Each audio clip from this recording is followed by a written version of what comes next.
छत्तीसगढ़ मातारी की, छत्तीसगढ़ मातारी की, शंकर भगवान की।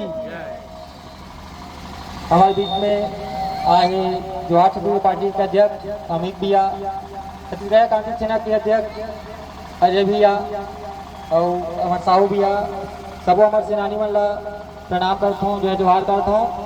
और हमार महतारी मन ला, बुजुर्ग सियान मन ला प्रणाम करता हूँ।